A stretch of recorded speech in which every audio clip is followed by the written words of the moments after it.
इतनी सारी गालियां खाने के बाद और इतने सारे मैच हारने के बाद, इतनी शर्मनाक पोजीशन में आने के बाद अल्टीमेटली चेन्नई को समझ में आ गया कि भैया रहाणे से पीछे छुड़ाओ, और आज छुड़ा लिया। और आज वो देख के जान में थोड़ी जान आई। देखिए, जिस तरह की गलती ये चेन्नई कर रही थी ना, मुझे तो इनसे कोई उम्मीद रही नहीं गई थी। इसलिए मुझे लग रहा था कि ये तो आज भी वही रहाणे को लेके चले आएंगे, लेकिन बहुत अच्छा हुआ, जान में जान आई।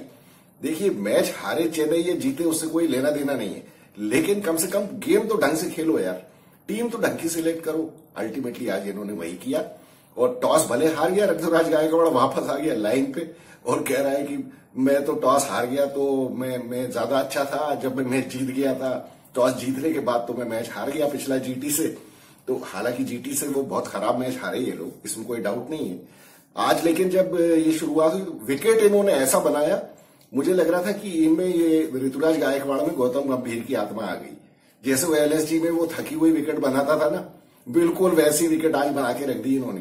क्योंकि देखिए, ये मतलब राजस्थान वाले भी मारने पीटने में कोई कम नहीं है, और इसमें कोई शक नहीं है कि राजस्थान की बॉलिंग चेन्नई से बहुत ज्यादा बेटर है।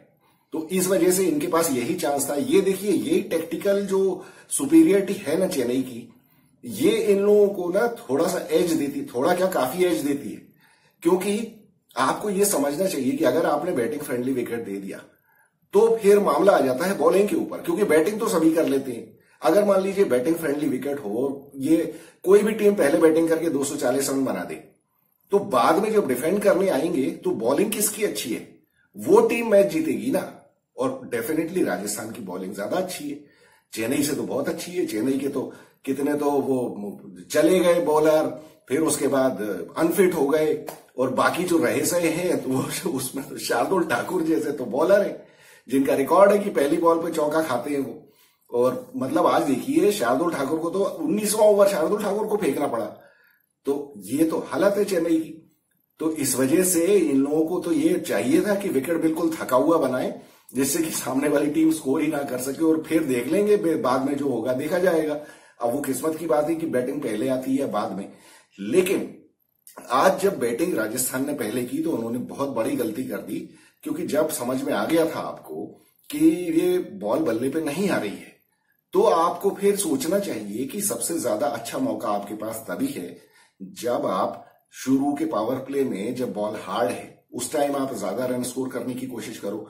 क्योंकि राजस्थान की बल्लेबाजी अच्छी खासी लंबी है, तो इन लोगों ने गड़बड़ कर दी बहुत। जब 3 ओवर में इनके शुरू में 14 ही रन थे, तो फिर क्या फायदा हुआ। देखिए, आज इन लोगों ने जो बैटिंग की है, पहला ओवर तुषार देशपांडे ने डाला 3 रन, दूसरा महेश तीक्ष्णा 7 रन, फिर तुषार देशपांडे ने जो तीसरा ओवर डाला उसके बाद 14 रन स्कोर हुआ इनका। टोटल इनका 6 ओवर में 42 रन था फॉर नो लॉस। तो फिर क्या फायदा हुआ आपका। और उसके बाद अल्टीमेटली आपने क्या किया, पहले 6 ओवर में 42 बनाए, और बाकी 14 ओवर्स में आपने सिर्फ कितने 99 रन बनाए हैं। तो फिर क्या फायदा हुआ। और वो भी आखिरी ओवर में जाके आपके 2 विकेट गिरे, तो 19 ओवर्स तक तो आपका 3 विकेट पे ही स्कोर चल रहा था ना। बनाए रन कितने, 131। 19 ओवर्स में 131 फॉर 3 था इनका। ये कोई भी खेल ही नहीं पा रहा था। तो इन लोगों को तो बहुत ज्यादा तकलीफ हुई होगी बाद में ये सोच के कि भैया हमने पावर प्ले को किस तरह से मिसयूज किया है। मिसयूज किया है मतलब क्या, कर ही नहीं पाए, कुछ भी नहीं कर पाए। ये सोच नहीं पाए कि यहां देखिए, T20 में इतना ज्यादा टाइम नहीं होता है आपके पास सोचने का। तो ये इन लोगों को ध्यान रखना चाहिए था। ये इन लोगों ने बहुत बड़ी गलती कर दी। अब ये लोग इसके बाद तो बहुत तकलीफ में होंगे। हालांकि इनकी कोई कसर नहीं छोड़ी तीक्ष्णा ने मदद करने में। तीक्ष्णा एक ऐसा आदमी है यार, तीक्ष्णा ऐसे कैच टपकाता है। और रियान पराग का क्या कैच छोड़ा है उसने, और 2-2 3-3 बार फंबल कर दिया, और उसके बाद भी नहीं पकड़ पाया। कितने पिछले साल भी इसने ऐसे कैचेस छोड़े थे। और इसको ये लेके क्यों आते हैं, मुझे ये नहीं समझ में आया कि जब आपने स्लो विकेट चूज किया है और उसके बाद आपको अगर स्पिनर चाहिए ही था, तो भाई तीक्ष्णा क्यों है यार। सेंटनर इससे बहुत ज्यादा अच्छा है, और सेंटनर आपको बैटिंग में भी करता है। हालांकि तीक्ष्णा भी अपने आप को ऑलराउंडर लिखता हुआ घूम रहा है, लेकिन ये पट्टा इंटरनेशनल मैचेस में कुछ कर भी देता है। तो आज अगर खुदा ना खास्ता बैटिंग आ जाए तो कुछ इसको करना चाहिए। लेकिन तीक्ष्णा फील्डर तो बहुत एक नंबर का गड्ढा फील्डर है ये। इससे ज्यादा सारा फील्डर तो शायद मुझे कोई याद ही नहीं आता है इंटरनेशनल सर्किट में जो खेल रहा हो। और बॉलिंग में तो सेंटनर मतलब अगर इससे कम नहीं, ज्यादा नहीं है तो कम भी नहीं है किसी भी हालत में, और सेंटनर का कंट्रोल बहुत अच्छा है। लेकिन बस अब यह है कि यहाँ पे ये लोग सोच रहे होंगे 2 लेफ्ट आर्म स्पिनर हो जाएंगे। यार उससे क्या होता है, तीक्ष्णा जिस तरह की आज मैच में उसने बॉलिंग की है, मुझे तो नहीं लगता कि नेट्स में भी कोई बहुत अच्छी बॉलिंग कर रहा होगा। तो क्या देख के आपने इंप्रेस होके लिया है उसको, मुझे अगर समझ में नहीं आई ये बात सीएसके की। और उधर रिजवी ने भी एक कैच छोड़ा इसका, किसका, ध्रुव जुरेल का या किसका छोड़ा था इसने कैच, शायद रियान पराग का ही छोड़ा था। तो ये रिजवी तो पहुंच गया था, उसके बाद हाथ से टपकाया उसने। ये यंग लड़के कैच छोड़ते हैं तो फिर अच्छा नहीं लगता है, और खासतौर पे इंडियंस। बाकी दुनिया वाले छोड़ते रहो, अच्छा है तीक्ष्णा हमारा इंटरनेशनल मैच में कैच छोड़े, अच्छी बात है। लेकिन सिमरनजीत सिंह ने बहुत अच्छी बॉलिंग की। बाद में मैच मतलब इनिंग्स खत्म होने के बाद जब उसका इंटरव्यू हो रहा था तब भी उसने कहा, वो अकलमंदी की बात थी कि विकेट स्लो था तो मैं थोड़ा short of good length bowling कर रहा था। तो कुल मिला के तो सीएसके ने बहुत अच्छा अपने आप को मौका दिया। मतलब 141 रन तो अब कुछ भी नहीं है, 140 रन तो बनने चाहिए। चेन्नई ने जब बैटिंग शुरू की तो ऑब्वियसली ये मैच तो स्कोर करना आसान होना ही चाहिए था, क्योंकि 142 रन बनाने थे इनको, और आस्किंग रेट का कोई प्रेशर होना नहीं था। और इन लोगों ने शुरुआत भी बहुत अच्छी की। एक तो देखिए सबसे बड़ा फायदा तो क्या हुआ आपको तो पता ही है, अजिंक्य रहाणे को जब नहीं खिलाया तो रचिन रविंद्रा ने आज क्या किया, 18 बॉल में 27 रन बना दिए उसने, 2 छक्के मार दिए, 1 चौका मार दिया। अब ओपनर का जो काम होता है वो उसने आज कर दिया, बहुत दिनों बाद रचिन रविंद्रा ने किया। और सबसे अच्छी बात तो ये हुई कि अजिंक्य रहाणे को नहीं खिलाया, नहीं तो फिर शुरुआत तो फिर वैसी ही होनी थी कि 2 ओवर में 8 रन या 3 ओवर में 15 रन, इस तरीके से तो फिर कैसे काम चलता है। तो ये मुझे लगता है कि अब इनको मार खा खा के अब इनको समझ में आ गया कि भैया अब ऐसे नहीं चलेगा। इन लोगों ने अच्छी टीम खिलाई, अब बॉलिंग में जो इनका जो लॉस हो गया है वो तो इसको रिकवर कर नहीं सकते, लेकिन इसको मेकअप करना पड़ेगा इनको बैटिंग से। और बॉलिंग में अब जो भी है कमी, तो वो इन लोगों को अपनी जो टेक्निकल सुपीरियरिटी है इनकी, उससे ही इनको कंपनसेट करना पड़ेगा। और शुरुआत तो इन लोगों ने बहुत अच्छी कर दी। पहला इनका विकेट चौथे ओवर में 32 रन पे गिरा, रचिन रविंद्रा आउट हुआ, लेकिन वो तब तक वो खुद ही बना चुका था 27 रन। तो 32 में से 27 रन तो उसने ही बनाए। और इधर गायकवाड़, सबसे अच्छा फायदा ये भी हुआ कि अब इसकी वजह से गायकवाड़ भी ओपन करने आया, तो उसको अब वो 1 डाउन आने की जरूरत नहीं है। ये तो कुल मिला के बहुत ही अच्छा काम हुआ। और फिर उसके बाद दूसरा विकेट इनका 67 रन पे गिरा जब 8वें ओवर में मिचेल आउट हुआ, और मिचेल ने भी काफी अच्छी पिटाई की, अश्विन की भी अच्छी पिटाई कर दी उसने। अश्विन को इन्होंने लगा दिया था रचिन रविंद्रा के लिए, लेकिन एक्चुअली इनको पहले ही लगाना चाहिए था। पहला ही ओवर क्यों नहीं करवाया होगा अश्विन से, मुझे ये बात समझ में नहीं आई। ट्रेंट बोल्ट के मोहब्बत में ये लोग पड़े रहे, और ट्रेंट बोल्ट से तो कुछ होना जाना नहीं था आज। जब स्विंग नहीं है तो फिर क्या फायदा हो। ट्रेंट बोल्ट को रचिन रविंद्रा ने ही पीट दिया, उसने दिए अपने 2 ओवर 2 बॉल में 24 रन दिए आज उसने टोटल, तो उसमें क्या होना था फिर। उसके बाद ये मोइन अली को इन्होंने भेजा। मोइन अली एक्चुअली भेजा क्या, उसको आना ही चाहिए था, क्योंकि पिछले मैच में उसने अच्छी बैटिंग की थी। आज चल नहीं पाया वो, 13 बॉल में 10 रन बनाए उसने। फिर शिवम दुबे जिस टाइम आया बैटिंग करने, उस टाइम थोड़ा सा मामला ऐसा हो गया था, ऐसा लग रहा था कि उस टाइम अगर 1 विकेट जल्दी गिर जाता तो ये लोग थोड़े चढ़ सकते थे। क्योंकि देखिए राजस्थान की बॉलिंग अच्छी है, इसमें तो कोई डाउट ही नहीं है। राजस्थान की बॉलिंग बहुत अच्छी थी, इन लोगों ने रन कम बनाए, इनको कम से कम 20 रन और बनाने चाहिए थे। और फिर बात वही आ जाती है जो हम लोग पहले कर रहे थे कि ये लोगों ने पावर प्ले का फायदा नहीं उठाया, इन लोगों को पावर प्ले में रन ज्यादा बनाने चाहिए थे, और जो कि सीएसके ने किया।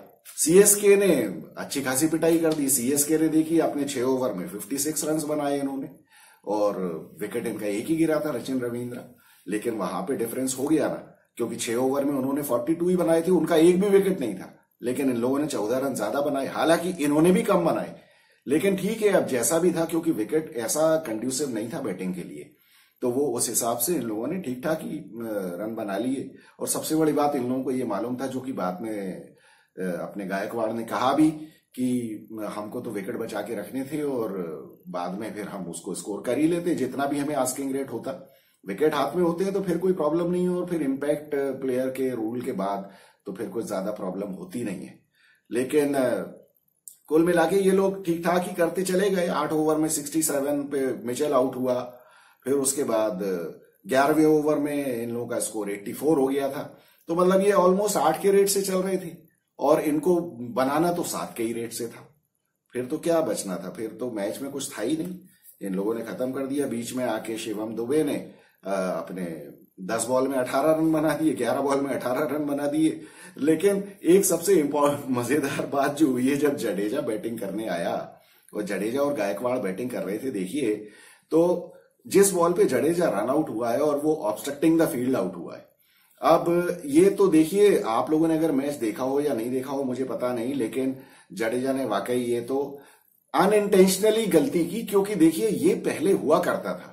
जब तक ये ऑब्स्ट्रक्टिंग द फील्ड का रूल ऐसा नहीं था ना, जब ज्यादा दिया नहीं जाता था इसको आउट, तो उस टाइम ये बैट्समैन किया करते थे। तो वो इंस्टिंक्ट बनी होती है बैट्समैन की कि वो जब ऐसे सिचुएशन में फंस जाते हैं तो वो उनका नेचुरल एक आदत होती है कि वो बॉल के रास्ते में आ जाए, जिससे कि फिर बैट्समैन को ये थोड़ा सा बेनिफिट मिल जाता है कि अरे वो तो मतलब वो तो अपनी क्रीज रीगेन करने के लिए भाग रहा था। लेकिन अब आजकल ये थोड़े स्ट्रिक्ट हो गए हैं, तो इस वजह से अब देखिए खेली बॉल थी जडेजा ने और वो बैकफुट पे खेली थी, उसने बैकफुट को उसने थर्ड मैन पे खेला। ऋतुराज गायकवाड़ बहुत स्लो दौड़ा उसमें, एक्चुअली वहां पे 2 रन थे। आप देखिए कि जडेजा कहां तक पहुंच गया था, जडेजा ऑलमोस्ट हाफ विकेट के भी आगे पहुंच गया था दूसरे रन में, और ऋतुराज गायकवाड़ वहीं खड़ा हुआ है और वो बॉल को देख रहा है, जबकि भैया वो उसमें 2 रन थे उस बॉल के ऊपर। ये अगर ऋतुराज गायकवाड़ ने फास्ट दौड़ा होता और अगर वो बॉल नहीं देख रहा होता तो ये 2 रन हो जाते, लेकिन वो तो दौड़ा ही नहीं। इधर जडेजा ने सोचा ही नहीं कि ये 2 रन के लिए नहीं जाएगा, और वो दौड़ा और बाद में तो बहुत ही ऑकवर्ड सिचुएशन में फंस गया। तो बेचारे के मन में जो आया वो आ गया बीच में और ऑब्स्ट्रक्टिंग द फील्ड आउट हो गया। बाद में जेस्चर्स भी कर रहा है कि मुझे ऐसा दिया, गलत दिया, अनफेयर दिया। वो बिल्कुल सही आउट था, उसमें कोई डाउट ही नहीं है, कोई प्रॉब्लम नहीं है। बाद में फिर समीर रिजवी को इन्होंने ले लिया इम्पैक्ट प्लेयर, और वहां कमेंटेटर बात कर रहे थे कि अरे इम्पैक्ट प्लेयर में अजिंक्य रहाणे का भी नाम है। मुझे लगा भैया ये अजिंक्य रहाणे के लिए प्रेम इनका फिर से ना उमड़ पड़े कहीं, ऐसा नहीं हो कि अभी भी बुला ले कि अरे चलो अभी बॉल स्पिन हो रही है तो ये थोड़ा इधर उधर से निकाल देगा। भैया वहां मैच हार ही जाती सीएसके, इधर उसको दूर रखो थोड़ा अभी। तो समीर रिजवी ने 8 बॉल में 15 रन बना के 3 चौके मार दिए, हो गया मैच बराबर। 145 बना के ये लोग जीत गए मैच। और ट्रेंट बोल्ट देखिए आप, ट्रेंट बोल्ट ने 24 रन दिए 2 ओवर 2 बॉल में। संदीप शर्मा की पिटाई हो गई 3 ओवर में 30 रन। अश्विन ने 4 ओवर में 35 रन दिए। अब बताइए आप, अश्विन की एक तो ये इतनी ज्यादा हाइप क्रिएट कर रखी है ये लोगों ने, और ये खासतौर पे हर्षा भोगले इतनी ज्यादा फालतू की तारीफ करता है। ये अश्विन की पता है ये आदत है, आम जनता को उल्लू बनाना बड़ा आसान होता है। क्या होता है अश्विन का, कभी भी आप इंटरव्यू देखेंगे ना तो वो ये कहेगा कि मैं तो I was thinking about the drift of the ball, I was trying to undercut the ball, I was trying carrom balls, I was trying this and I was trying that. ये फालतू की technical term बोल के ना उल्लू बनाता है जनता को। भैया ये तुम्हारा बचपन से तुम इसी ग्राउंड पे खेलते आए हो अश्विन कुमार, ठीक है, ये होम ग्राउंड है इसका चेन्नई। भले ये खेल राजस्थान से रहा है, ये पैदा यहीं हुआ, यहीं खेलता बड़ा हुआ है ये, ठीक है। उसके बाद आज की विकेट इतनी ज्यादा स्पिन के लिए कंड्यूसिव थी, तुमने 4 ओवर में 35 रन दिए। अब 2 विकेट लिए वो तो छोड़ दो, लेकिन 4 ओवर आज के मैच में आपको विकेट लेना उतना इंपॉर्टेंट नहीं था जितना रन रोकना। चहल ने कितनी बढ़िया बॉलिंग की है, जो पिछले 4 मैच से पिटता चला आ रहा है, उसने 4 ओवर में 22 रन दिए। और हमारे होम ग्राउंड के हीरो अश्विन कुमार ने 4 ओवर में 35 रन दिए। आज कहां गई तुम्हारी ड्रिफ्ट? और अगर ये राजस्थान रॉयल्स मैच जीत गई होती, फिर तो आप देखते रविचंद्रन अश्विन का इंटरव्यू और हर्षा भोगले के क्वेश्चंस, और फिर आपको रविचंद्रन अश्विन बताता कि मैंने क्या पीएचडी करी है, मैंने क्या ड्रिफ्ट किया था बॉल को, और यूं किया था और शू किया था। मैं पहले भी आपको 10 बार बता चुका हूं, ये अश्विन की इतनी ज्यादा हाइप क्रिएट की हुई है फालतू की। इसके जो 500 विकेट है ना, ये टेस्ट मैचेस में भी, इसमें से मैं आपको पहले भी टेस्ट मैचेस के दौरान बता चुका हूं, सारे इसको गड्ढे विकेट पे विकेट मिलते हैं। और ये इसके 500 में से 400 विकेट तो इंडिया में है, बाहर इसको फॉरेन में सिर्फ 100 विकेट मिले हुए हैं। इसके लिए इतना ज्यादा माहौल बनाया जाता है, मुझे समझ में नहीं आता कि क्यों सारे लोग इसके पीछे पड़े रहते हैं। सिर्फ इसलिए कि इसके 500 विकेट है, लेकिन कोई भी ये बाइफरकेट करके देखता नहीं है कि इसको विकेट मिले कहां है। बाकी सारे स्पिनर्स इंडिया के जितने भी टॉप के हुए हैं, उन्होंने बाहर जाके विकेट लिए हैं, इंडिया के बाहर या सब कॉन्टिनेंट के बाहर। अनिल कुंबले वगैरह तो श्रीलंका में खेले ही नहीं, बांग्लादेश में खेले ही नहीं, पाकिस्तान में खेले ही नहीं। ये लोग ये वहां खेले होते ना तो इनके और 100-100, 150 विकेट और गिन लेते आप, हरभजन के और इसके, और बाकी हमारे और भी पहले स्पिनर्स हुए हैं। लेकिन इसका देखो आप, श्रीलंका, बांग्लादेश, इंडिया, यहां विकेट्स इसके सबसे ज्यादा हैं। फॉरेन में इसके टोटल 100 विकेट्स है। फालतू की बातें इससे करवा लो। आज तो तुम्हारा होम ग्राउंड था, फिर तुमने सबसे ज्यादा रन कैसे दिए? अच्छा हुआ राजस्थान रॉयल्स जीती नहीं तो पता नहीं कौन सा पीएचडी का कॉन्सेप्ट हमको आज समझा के जाता है। ये सामने रखा हुआ है ना, स्कोर कार्ड आपके सामने रखा है। यजुवेंद्र चहल ने 4 ओवर में 22 रन दिए हैं, आवेश खान ने 2 ओवर में 12 रन दिए हैं, रविचंद्रन अश्विन 4 ओवर में 35 रन। अब 2 विकेट मिल गए तो वो तो विकेट में स्पिन था, मिल गए तुमको। लेकिन यहां पे तो रन रोकने वाली बात थी भैया, रन रोकना था आपको। रन आप रोकते तो आप मैच वैसे ही जीत जाते। छोड़ो यार, क्या बात करना। जिन लोगों को समझ में नहीं आना है उनको कभी समझ में नहीं आएगा। जिनकी आंखों पे पट्टी बंधी है, जो बिल्कुल इलॉजिकल तरीके से मैच देखने आते हैं, उनको आप कभी भी समझा नहीं सकते। आंकड़े आपके सामने हैं और परफॉर्मेंस भी आपके सामने है। अब इसके बाद इसमें क्या जस्टिफिकेशन बचता है? खैर छोड़िए, अब हम बात करते हैं दूसरे मैच की, जो आरसीबी और दिल्ली के बीच में हुआ। अब आज देखिए, आरसीबी में दिल्ली के जो मैच में ऋषभ पंत को तो खैर वो आज बैन लगा हुआ था, स्लो ओवर रेट की वजह से उसको आज का मैच खेलने को मिलना नहीं था। लेकिन मैं तो ये कहूंगा कि it was a blessing in disguise, क्योंकि ऋषभ पंत ने सिवाय 1-2 मैचेस के और किया क्या है पूरे आईपीएल में? कितने रन बनाए, क्या किया इसने? तो बहुत एंड टाइम पे मैचेस हरवाए हैं अपनी गंदी बैटिंग, गंदे शॉट में आउट हो के। तो वो तो उससे मुझे तो नहीं लगता कि कोई फर्क पड़ा। लेकिन उसके बावजूद भी इन्होंने टीम कितनी खराब खिलाई। इनकी टीम में तो कोई बैट्समैन था ही नहीं। अब एक तो ये 2-2, 3-3 तो बच्चे लेके घूम रहे। इनकी टीम में आप देखिए कौन कौन था आज। एक तो ये डेविड वार्नर को लेके आ गए। डेविड वार्नर, मतलब डेविड वार्नर से तो अच्छा इसको तुम पृथ्वी शॉ को ही ले आते यार। डेविड वार्नर तो कब से नहीं खेला। उसके बाद अभिषेक पोरेल, चलिए मान लिया मैंने कि अभी वो धीरे धीरे सेट हो रहा है, पिछले मैच में भी अच्छा खेला था। लेकिन कुमार कुशाग्रा बिल्कुल ही नया लड़का है, अभी आपको उसको खिलाना पड़ गया। आपके पास और कोई दूसरा बैट्समैन नहीं था क्या? मतलब हालत ये हो गई कि इनका, जब देखिए कुमार कुशाग्रा आउट हुआ है, उसके बाद आया इनका ट्रिस्टन स्टब्स, और फिर उसके बाद सीधे रसिक सलाम। तो रसिक सलाम कौन सा बैट्समैन है यार? मतलब आपका रसिक सलाम और कुलदीप यादव, मुकेश कुमार, ईशांत शर्मा, कितनी लंबी टेल हो गई यार, कितनी लंबी टेल हो गई।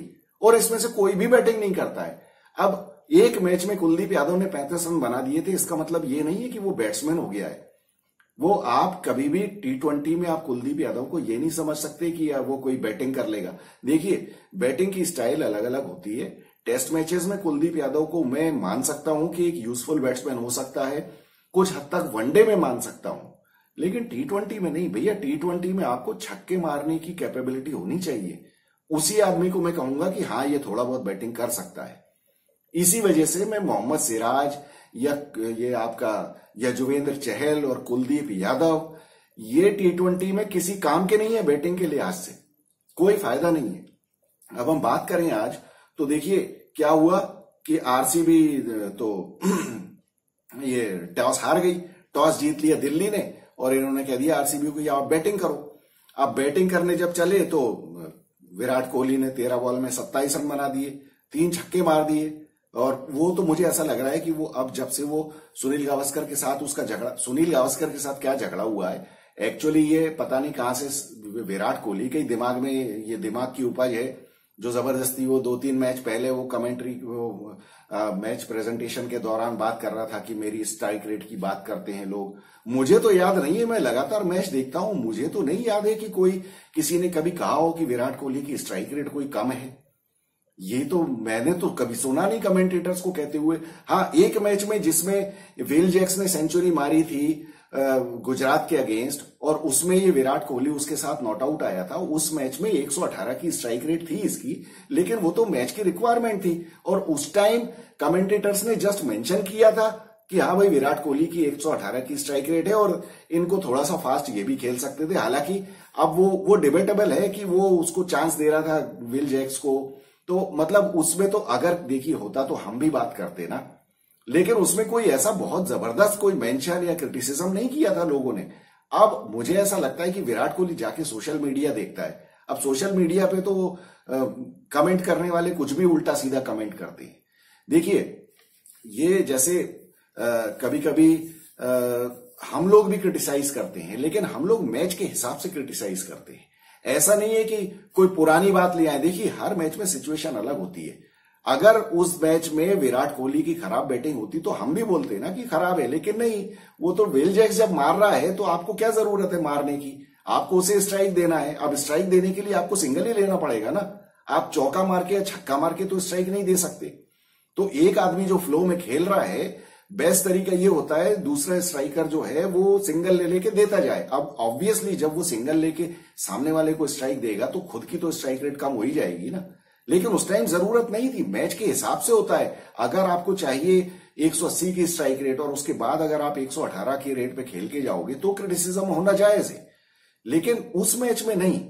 तो ऐसा कुछ था भी नहीं। विराट कोहली पता नहीं क्यों लग पड़ा पीछे और सारे कमेंटेटर्स को गालियां दे रहा है, और उसके बाद फिर सुनील गावस्कर ने उसका जवाब दिया कि भाई तुम अगर ऐसा बोल रहे हो। खैर उसके बारे में अब मैं सोच रहा हूं एक सेपरेट वीडियो ही करूंगा कि क्या था और क्या नहीं था, और किसको क्या कहना चाहिए था, किसको नहीं कहना चाहिए था, और विराट कोहली और सुनील गावस्कर ये दोनों का स्टेचर क्या है और इन लोगों के बीच में ये क्यों होना चाहिए। तो इसके लिए एक हम अलग सेपरेट वीडियो करेंगे एक टाइम निकाल के। लेकिन अब उसकी वजह से मुझे लगता है कि ये इसके खेलने से साफ साफ ऐसा लगता है कि ये दिखाने के लिए खेल रहा है कि मैं तो देखो मैं ऐसी स्ट्राइक रेट, और फिर वहां उसका जेस्चर भी कुछ इस तरह का होता है। फाफ डु प्लेसी जल्दी आउट हो गया, लेकिन फिर विल जैक्स और रजत पाटीदार ने पिटाई की, अच्छी खासी पिटाई कर दी। और रजत पाटीदार तो बहुत ही अच्छे खेल रहा है, 4-5 हाफ सेंचुरी मार चुका है, ये बढ़िया खेल रहा है। हालांकि दिल्ली ने इतने गंदी तरीके से फील्डिंग की है यार, पहले 2-3 ओवर में ही इन्होंने 4-4 कैच टपका दिए। और तो और अक्षर पटेल ने कैच टपकाया यार, कैसे हाथ के कैच टपकाए इन लोगों ने। अब 4-4 कैच आप छोड़ोगे तो वो बैट्समैन छोड़ने वाले हैं क्या, वो तो घुमा ही रहे। और 4 कैच आपने टपका दिए, उसके बाद जाके तो फिर क्या है पीटना। एक टाइम तो मुझे ऐसा आ गया था जब जिस बॉल पे रजत पाटीदार आउट हुआ है फाइनली, इसकी ये रसिक सलाम की बॉल पे, वो तो मुझे ऐसा लग रहा था कि उसने तो जानबूझ के हवा में मारी है फील्डर की तरफ कि तुम तो कैच पकड़ोगे ही नहीं। लेकिन फिर अल्टीमेटली अक्षर पटेल ने पकड़ ही लिया। तो बाद में अक्षर पटेल ने 2 कैच पकड़े भी अच्छे, लेकिन क्या हाथ का कैच उसने भी टपकाया। और सभी ने कैच गिराए यार, कैसे कैच गिराए इन लोगों ने। अब इन लोगों के हार का एक बहुत बड़ा रीजन यही था, जब आरसीबी ने बाद में देखिए आप, हालांकि आज ये अपना डीके और ये महिपाल लोमरोर वगैरह कोई चल नहीं पाए, दिनेश कार्तिक तो 0 पे ही आउट हो गया। और उसके बाद आप ये देखिए कि कोई भी बैट्समैन कुछ नहीं कर पाया, लेकिन फिर भी इन लोगों की शुरुआत में इतनी पिटाई हो गई थी। Cameron Green, Will Jacks, Patidar और विराट कोहली, इन लोगों ने मिलके तो टोटल 187 बना दिए। अब 187 में 4 कैच अगर आपने टपकाए हैं, अगर यही पकड़ लिए होते तो मुझे तो लगता है ये 150 के ऊपर ही नहीं जा पाते। कैसे जा पाते, मतलब शुरू में गिरने का, विकेट गिरने का प्रेशर अलग होता है। अब वो उसके बाद फिर क्या हुआ, पहला 23 रन पे फाफ डु प्लेसी आउट हुआ, दूसरा 36 पे विराट कोहली आउट हुआ, तीसरा फिर ये लोग ले गए 124 तक रजत पाटीदार और कैमरून ये विल जैक्स पीटते पाटते। उसके बाद फिर महिपाल लोमरोर आउट हुआ, फिर दिनेश कार्तिक 174 पे, ये दोनों लोग आउट हुए, कुल मिला के 187। अब ईशांत शर्मा ने विराट कोहली का विकेट लिया और वो बहुत मजेदार उसका वो जेस्चर था, और वो बड़ा जो फनी उसने उसको एक विराट कोहली को पुश मारा। तो यह साथ ही में दिल्ली की टीम में खेले हुए हैं, तो इन लोगों की फ्रेंडशिप है, देख के अच्छा लगता है इस तरह से ग्राउंड पे। और खलील अहमद भी विकेट लेने के बाद वही बदतमीजी का जेस्चर कर रहे हैं। इनको भी अब लगता है कि बैन होने की इनकी बड़ी इच्छा हो रही है। ये रसिक सलाम भी वैसी हरकत कर रहा था आज। ये क्यों करते हैं यार ये लोग, मुझे समझ में नहीं आता। जबकि रसिक सलाम को एक बार वो पनिशमेंट मिल भी चुका है, डांट पड़ चुकी है इसको, बैन वैन तो नहीं हुआ था लेकिन इसको डांट पड़ी थी, रेफरी ने बुला के धमकाया था इसको, फिर भी आज भी ये जेस्चर कर रहा था। और खलील अहमद ने भी बदतमीजी की। मुकेश कुमार 3 ओवर 23 रन, अक्षर पटेल 3 ओवर 24 रन। अक्षर पटेल ने अब पता नहीं क्यों यार ये एक तो खुद 1 ओवर कम डाला जबकि अच्छी खासी बॉलिंग कर रहा था। मुझे लगता है कि कप्तानी के प्रेशर में आके ये थोड़ा कैलकुलेशन भूल गया अक्षर पटेल, और उसके बाद अपना भी 1 ओवर कम किया, प्लस रसिक सलाम का भी 1 ओवर कम किया। और कुलदीप यादव जिसने 4 ओवर में 52 रन दिए उससे पूरे 4 ओवर करवाए। भैया जब तुम देख रहे हो कि पिट गया, हालांकि कुलदीप यादव की बॉल पे भी कैच छूटा था, अगर कैच पकड़ लिया होता तो शायद इसके विकेट 2 होते, लेकिन बाद में तो इसकी पिटाई हो रही थी ना, तो आपको उसका 1 ओवर कम करके या तो खुद करना चाहिए था या फिर रसिक सलाम से तो कम 4 फेंकवाने थे। वो अच्छी खासी बॉलिंग कर रहा था, 3 ओवर में 23 रन किए उसने। मुकेश कुमार ने 3 ओवर में 23 रन किए, उसके 4 करवा सकते थे। पता नहीं, मुझे समझ में नहीं आया क्या गड़बड़ किया। इवन ईशांत शर्मा ने 3 ओवर किए, लेकिन चलो उसने तो 31 रन दे दिए थे, लेकिन मुकेश कुमार या इससे रसिक सलाम से तो करवा सकते थे ना। गड़बड़ कर दी है अक्षर पटेल ने। उसके बाद जब बैटिंग करने आए तो इनकी तो बहुत ही ज्यादा बदकिस्मती हो गई। एक तो वो मैकगर्ग आउट हो गया, रन आउट, मतलब बहुत ही अनफॉर्चुनेट तरीका है वो नॉन स्ट्राइकर पे रन आउट होना, तो बहुत ही गजब है यार, बहुत ही बुरी चीज है ये। और फिर उसके बाद अपना ट्रिस्टन स्टब्स भी रन आउट हो गया। ट्रिस्टन स्टब्स मतलब वो अब क्या कहें, मिसअंडरस्टैंडिंग हो गई, उसमें हो गया रन आउट, भाग गया बिना देखे, और अक्षर पटेल दौड़ा ही नहीं। तो इनकी तरफ से तो क्या, कुछ शाई होप ने रन बनाए, 23 बॉल में 29 रन, वो अच्छा खेल रहा था। और अक्षर पटेल ने तो खैर बहुत बढ़िया कप्तानी पारी खेली, लेकिन कुल मिला के कुछ भी नहीं हुआ इनका। और जैक फ्रेजर मैकगर्ग अगर नहीं होता आउट तो शायद वो तो अच्छा खेल रहा था। हालांकि उसके सामने स्पिनर को 1 ही ओवर दिया, वो मुझे लगता है कि 1 ओवर और देना चाहिए था उसको ट्राई करने के लिए, लेकिन वो तो नौबत ही नहीं आई क्योंकि वो तो राम नॉन स्ट्राइकर पे ही आउट हो गया बस। फिर उसके बाद क्या, अब ये देखिए आप, अभिषेक पोरेल जब आउट हुआ है, अभिषेक पोरेल जब खेल रहा था तो एक अपील हुई थी और सिराज की बॉल पे, जो कि इन्होंने रिव्यू भी लिया बाद में, जो उसके बैट से लग के थर्ड मैन पे बॉल गई थी। उस टाइम इन लोगों ने रिव्यू लिया, इन लोगों को लगा कि उसके पैड में लगी है बॉल, लेकिन वो बाद में रिव्यू में अंपायर ने देखा, थर्ड अंपायर ने, कि वो तो बैट में लगी थी, और फिर उसके बाद उन्होंने नॉट आउट दे दिया। अब इन लोगों को भरोसा ही नहीं हुआ। अब आप यहाँ पे ये देखिए कि विराट कोहली चला गया अंपायर से बहस करने। अब एक तो तुम वैसे ही ये जो तुम्हारा फेयर प्ले अवार्ड की लिस्ट में लास्ट में हो, सेकंड लास्ट नंबर पे हो, ऊपर से तुम इस तरीके की हरकतें करते हो। विराट कोहली जैसे आदमी को ये नहीं करना चाहिए। मैं पहले भी कई बार बोल चुका हूं कि यार एक बार जब अंपायर, अब मैं तो कहता हूं अगर गलत भी दे दिया आउट तो तुम क्यों जाके बहस कर रहे हो यार, that decision can not be ओवरटर्न्ड। तो अब तुम क्या करना चाहती हो यार, तुम अपनी इमेज खराब करवाते हो। लेकिन क्या है, तुम्हारे जो बेवकूफ टाइप के फैंस हैं ना, उनको ये बातें समझ में नहीं आती। वो फैन नहीं, तुम्हारे चमचे हैं, क्योंकि वो कभी क्रिटिसाइज नहीं करेंगे इस बात को कि ये बात गलत है। तुम जिस स्टेचर के प्लेयर हो, तुमको अंपायर्स का रिस्पेक्ट करना चाहिए। जब तुम करोगे तो बाकी नए प्लेयर्स करेंगे, और अगर तुम बदतमीजी करोगे, तुम बहस करोगे अंपायर से, तो ये यंग लड़के तो तुमको देख के एमुलेट करने ही वाले हैं ना, कि जब विराट कोहली करता है तो हम क्यों ना करें। तो ये गलत एग्जाम्पल सेट होता है, ये इन लोगों को समझ में नहीं आता है। इसीलिए मैं कहता हूं ये घसियारे हैं, इनको 85 सेंचुरी बना लेने दो, लेकिन इनमें अकल नहीं है 2 पैसे की भी, कि ये अगर अंपायर का रिस्पेक्ट नहीं करेंगे तो आगे आने वाली जनरेशन कैसे करेगी। वहां पे बहस कर रहा है, और उसके बाद जब ये अभिषेक पोरेल आउट हो गया तो विराट कोहली के जेस्चर्स आपने देखे, मतलब सारा गुस्सा, सारा एक्साइटमेंट तुमको आईपीएल के मैचेस में ही आता है। मैं पिछले वीडियो में भी ये बात कह चुका हूं, तुम अगर इतने बड़े प्लेयर हो, मैं देखना चाहता हूं कि तुम वर्ल्ड कप के फाइनल में जाके इस तरह से करो। वहां जब तुम मैच जीत रहे होगे ना, उस टाइम उछलना, उस टाइम तुम गुस्सा दिखाना, उस टाइम तुम गालियां देना, उस टाइम तुम सब कुछ करना। या आईपीएल में मत करो, ये 2 कौड़ी का मैच नहीं है। तो या आखिरी में आओ या कुछ भी हो जाए, तुम लगातार 4 साल आईपीएल जीत जाओ, हमको कोई लेना देना नहीं है उससे। वर्ल्ड कप में जाके परफॉर्म करो, ये बदतमीजी यहां मत करो। लेकिन ना तो तुमको समझ में आएगा, क्योंकि उसके लिए पेट में अकल होनी जरूरी। पढ़ा लिखा हो आदमी तो उसको ये बातें समझ में आती हैं। सिर्फ 85 सेंचुरी बनाने से आदमी बड़ा नहीं बनता है, उसमें अकल होनी चाहिए कि अंपायर का रिस्पेक्ट करना है, गेम का रिस्पेक्ट करना है। ये जेस्चर्स वहां मैदान पे मत करो। 2 कौड़ी का मैच नहीं है ये, इसकी कोई वैल्यू नहीं है। तुम जीत जाओगे, अगले 2 साल भी जीत जाओगे, 10 साल बाद सारे भूल जाएंगे और उसका कोई मतलब नहीं है। उससे इंडिया का कोई लेना देना नहीं है। ये इमेज खराब होती है प्लेयर्स की, पूरे गेम का डिसरिस्पेक्ट होता है जब सीनियर प्लेयर्स इस तरह से अंपायर से बहस करते हैं और उसके बाद वो अभिषेक पोरेल जैसे जूनियर प्लेयर के आउट होने के बाद आप इस तरह से जेस्चर्स करते हो। समझ में नहीं आता है यार, क्या आदमी है यार ये विराट कोहली। लोग कहते हैं कि ये तो बहुत बड़ा खिलाड़ी है। खिलाड़ी ऐसे नहीं बनते भैया, बड़े खिलाड़ी इज्जत पाने से बनते हैं, ऐसे नहीं आती अंपायर से लड़ने से। गेम का रिस्पेक्ट करो, गलत भी आउट हो जाए ना चुपचाप बाहर जाओ, तुम्हारे अगेंस्ट कोई डिसीजन हो जाए चुपचाप एक्सेप्ट करो, वही होता है गेम का रिस्पेक्ट करना। फिर तुम बात करते हो कि मेरे को इस गेम ने बहुत कुछ दिया है, तो तुम भी तो कुछ रिटर्न करो ना गेम को। गेम की कम से कम रिस्पेक्ट तो बना के रखो। क्या फालतू बात है यार, बकवास आदमी है ये। इस तरीके की हरकतें करता है ना, मेरा बहुत ही ज्यादा मूड खराब होता है। इससे क्या पूरी दुनिया कर रही है यार, पूरी दुनिया भी तो बोलती है ना कि जिस आदमी को आप अच्छा कह रहे हो वो तो हरकतें ऐसी करता है। कौन आदमी, क्या आप इससे जो रूट से आप ये उम्मीद करोगे कि वो जाके झगड़ा करेगा? केन विलियमसन को आपने कभी अंपायर से कोई देखा है? आप इन्हीं के साथ वो करते हो ना, कॉम्पीट तो आप इन्हीं के साथ करते हो। तो जब इनके साथ करते हो तो इनकी लीग में खड़े होने के लिए थोड़ा रिस्पेक्ट कमाओ, अंपायर्स की और गेम की इज्जत करो।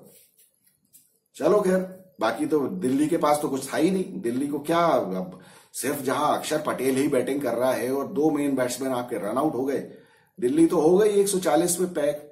बॉलिंग के बारे में क्या बात करें, स्वप्निल सिंह ने 1 ओवर में 9 रन दिए, सिराज ने 4 ओवर में 33। सिराज ने कहने को आज अच्छी बॉलिंग की, लेकिन सिराज बॉलिंग अच्छी कर नहीं रहा है। इसकी वर्ल्ड कप में अच्छी खासी धुलाई हो जाएगी बहुत बुरी तरह से। वो मुझे तो डर ये लग रहा है कि ये वर्ल्ड कप में ये बुमराह के अलावा मुझे तो कोई दिख ही नहीं रहा है बॉलर, फास्ट बॉलर तो कोई भी नहीं दिख रहा है। क्या होगा इंडिया का? कौन है आपको, आप लोगों को बताइए, आप लोग कमेंट में लिखिए कि कोई दिख रहा है आपको, दूसरा बॉलर है कौन इंडिया का? तीसरे का तो छोड़ ही दो आप, और हार्दिक पांड्या का तो नाम ही मत लो आप अभी।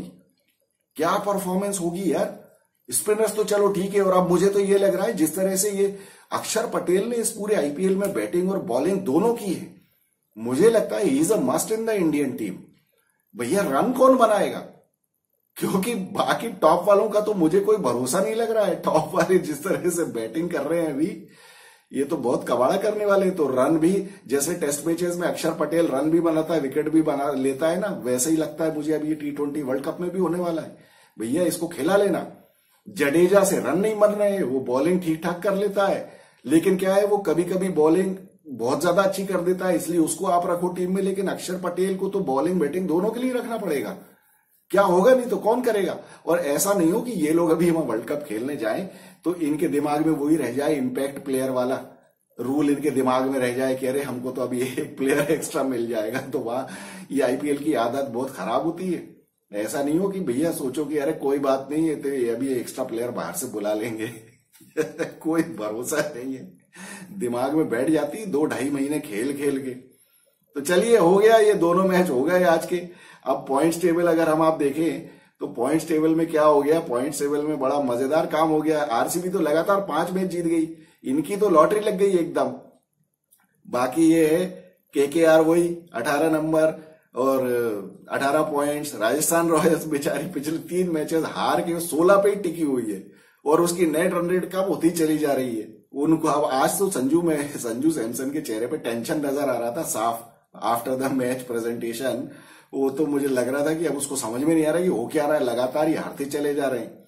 सीएसके के 14 पॉइंट्स हो गए और एसआरएच 14 पे है। आरसीबी 13 मैच में 12 पॉइंट्स पे है। अभी अगला मैच इनका सीएसके के साथ है। अब क्या होगा इनका, ये मुझे पता नहीं। आज के मैच में देखिए, आज एक बहुत अच्छी बात हुई कि ड्यू नहीं गिरी, बहुत ही बढ़िया काम हुआ। ड्यू नहीं गिरी, इसी वजह से आरसीबी जीत पाई मैच, नहीं तो ड्यू में तो फिर वो कबाड़ा हो जाता है इनका। ये बहुत अच्छी बात हुई। तो अगर सीएसके के साथ भी ऐसा हुआ ना तो फिर सीएसके बहुत भारी पड़ेगी इनके ऊपर, चाहे सीएसके पहले बैटिंग करे चाहे बाद में, क्योंकि अब इनको आ गई है अकल। तो अब ये रहाणे को खिलाएंगे नहीं, और अभी थोड़ी बहुत ये मुझे लगता है कि अब ये तीक्षणा को भी शायद ये पतली गली से निकाल देंगे और सेंटर को ले आएंगे वापस। तीक्षणा किसी काम का नहीं है, भगाओ उसको भैया। और आरसीबी के साथ फिर आरसीबी को भयानक टेंशन होगा, आरसीबी बहुत बुरी तरह प्रेशर में होगी। और कम से कम सीएसके कितनी खराब फील्डिंग करे, आज दिल्ली जैसी तो नहीं करेगी। और इन लोगों ने खूब सारे मौके दिए हैं, तो मुझे लगता है कि 60-40 सीएसके के फेवर में है, तो सीएसके को जीतना चाहिए। और नहीं भी जीतेगी सीएसके तो आरसीबी के जीतने से कुछ ज्यादा प्रॉब्लम होने वाली नहीं है, क्योंकि बहुत सारी टीमें अभी लगी हुई हैं। क्या क्या अभी एलएसजी भी है 12 पे, फिर आपका क्या डीसी भी अभी 12 पे, डीसी का भी एक मैच और बाकी है। तो अगर सीएसके हारती है आरसीबी से तो बहुत सारी टीमें को फिर 14-14 पॉइंट्स हो जाएंगे, फिर नेट रन रेट पे बात आ जाएगी। तो उसमें सीएसके का नंबर बहुत आगे है और एसआरएच खुद भी 14 पॉइंट्स पे है। एसआरएच के भी 2 मैच बाकी है, लेकिन उनके दोनों हैदराबाद में है। अब देखिए क्या होता है। तो कुल मिला के बहुत ही इंटरेस्टिंग हो रहा है। और जैसा कि हम अभी पहले हाफ में सोच रहे थे कि कुछ टीमें तो बिल्कुल एकदम ऊपर निकल गई हैं और ये तो आईपीएल अनइंटरेस्टिंग हो जाएगा, लेकिन ऐसा कुछ भी नहीं हुआ। वो अल्टीमेटली आईपीएल का इंटरेस्ट वापस आ ही जाता है। आईपीएल का नेचर कुछ इस तरह का है कि आखिरी तक हम लोग यही स्पेकुलेट करते थे कौन आएगा कौन नहीं आएगा, कौन आएगा कौन नहीं। अब कल का जो मैच है वो है गुजरात टाइटंस का और केकेआर का अहमदाबाद में। अब जिस तरह से गुजरात टाइटंस ने पहला अभी लास्ट मैच खेला है सीएसके के अगेंस्ट, वो तो उन्होंने सीएसके को 1 साइडेड धो के भगा दिया था। अब लेकिन क्या केकेआर के साथ ये कर पाएंगे? प्रॉब्लम यही है कि जीटी के साथ प्रॉब्लम बैटिंग की है। अगर गिल और सुदर्शन चले तो कुछ होगा, अदरवाइज ये 1 साइडेड हारेंगे। तो और लेकिन ये बात भी है कि अगर जीटी की बैटिंग चल गई और मान लीजिए सीएसके के सामने इन्होंने जैसी बैटिंग की थी वैसी अगर ये 200 रन बना भी देंगे तो केकेआर को इतनी आसानी से नहीं हरा पाएंगे जैसे इन्होंने सीएसके को हरा दिया था, क्योंकि केकेआर अजिंक्य रहाणे को लेके नहीं आएगी। तो वो मुझे लगता है 60-40 कल का मैच केकेआर के फेवर में है। चाहे गिल कितने ही रन बना दे, चाहे साई सुदर्शन कुछ भी कर दे, लेकिन केकेआर को बहुत आसानी से मैच जीतना चाहिए कल का। वो उसमें कोई मुझे 1% भी डाउट नहीं है कि ये 60-40 केकेआर के फेवर में, बल्कि मैं तो कहूंगा 70-30 केकेआर के फेवर में। चाहे केकेआर पहले बैटिंग करे, चाहे बाद में बैटिंग करे, चाहे कोई कितने ही रन बना दे जीटी से, जीटी को हारना है तय है। और अगर कहीं इन लोगों ने रन नहीं बनाए तो ये बहुत ही बुरी तरह हार जाएंगे। तो चलिए जो भी होगा देखेंगे। आपको कैसी लगी मेरी एनालिसिस? अगर पसंद आई हो तो आप वीडियो को लाइक, शेयर और सब्सक्राइब करिए और अपने कमेंट्स भी लिखिए। और बाकी कल के मैच के बारे में आपका क्या ख्याल है? जीटी जीतेगी या केकेआर जीतेगी, या आज के मैच में दिल्ली और आरसीबी में से किसने क्या गलतियां की या जो भी किया, आप अपने कमेंट्स लिख के भेजिए। I look forward to hearing from you. I am Vikas Saxena, the biased analyst. Thank you so much.